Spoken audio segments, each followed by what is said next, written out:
கர்த்தருடைய பரிசுத்தமான நாம மகிமைப்படுவதாக. ஆசீர்வாதமான ஒரு நல்ல கால வேளையிலையும் அனுதின மன்னா என்கிற வேத தியானத்தினால் உங்களை சந்திப்பதில் மிகுந்த சந்தோஷம். கிருபையாய் கர்த்தர் கூட்டி கொடுத்த நாளுக்காக கர்த்தரை துதிப்போம்.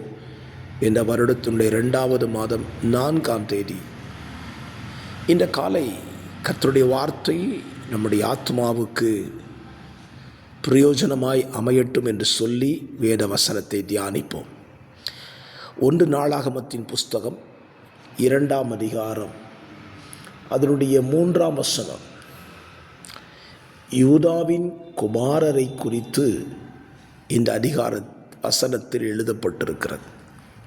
இந்த அதிகாரம் இஸ்ரவேலுடைய பிள்ளைகளை குறித்தத சந்ததிகளை குறித்ததான விரிவான ஒரு அதிகாரமாக எழுதப்பட்டிருக்கிறது.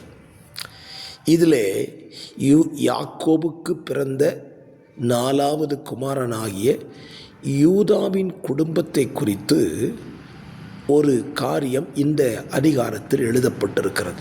இந்த காலவெளியில் நம்மை குறித்தும் தேவன் எழுதி வைக்கிறார் என்பதுதான் உண்மையான சத்தியம். ஆகவே இந்த காலவெளியில் யூதாவை குறித்து கர்த்தர் என்ன எழுதினார்? யூதா திருமணம் பண்ணினதான ஸ்திரீ இங்கு எழுதப்பட்டிருக்கிறது.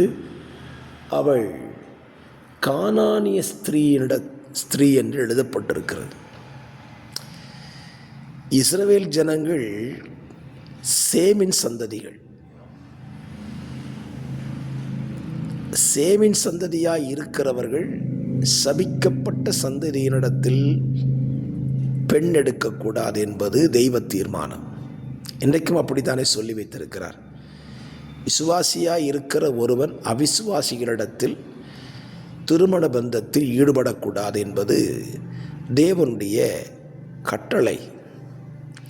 ஆனால் இதை தேவனை ஏற்றுக்கொண்ட பிள்ளைகள் மறுக்கிறார்கள். ரட்சிக்கப்பட்ட ஒருவன் ரட்சிக்கப்படாத ஒரு பெண்ணை திருமணம் செய்து அவளை நாங்கள் ரட்சிப்புக்குள் நடத்தி விடுவோம் என்றெல்லாம் இன்றைக்கு பேசி கொண்டிருக்கிறார்கள். ரட்சிப்பு என்பது அப்படி தேவன் செய்கிறது அல்ல. ரட்சிப்பு என்பது தேவன் கொடுக்கிற காரியம்.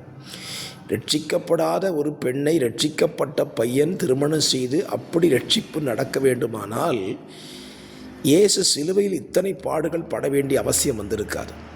ஆகவே திருமண காரியத்தில் மிகுந்த கவனமாய் செயல்படுங்கள். சரி, யூதா கானானிய ஸ்திரீயினிடத்தில் 3 குமாரர்களை பெறுகிறான். அதில் மூத்த குமாரன் கர்த்தரின் பார்வைக்கு பொல்லாதவனானபடியினால் கர்த்தர் அவனை கொண்டு போட்டார். அவன் என்ன பொல்லாப்பு செய்து விட்டான்?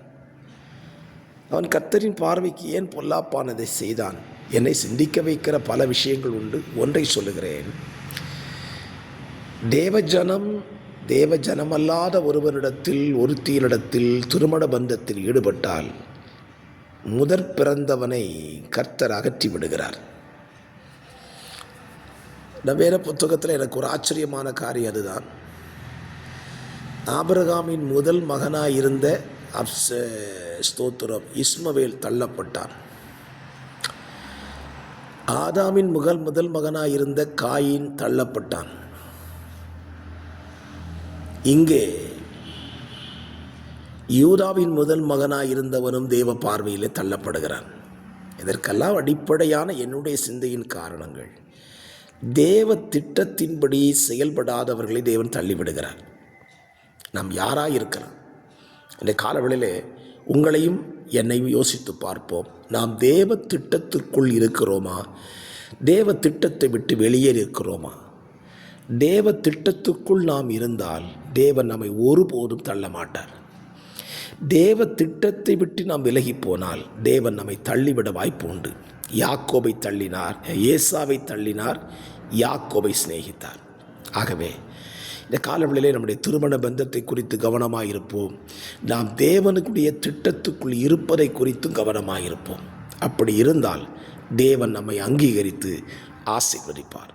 பரிசுத்தமுள்ள பிதாவே, இந்த காலவெளியிலே நாங்கள் எல்லாரும் உங்கள் திட்டத்துக்குள் இருக்கிறோம் என்பதை உறுதி செய்து கொள்ள எங்களுக்கு உதவி செய்யுங்க.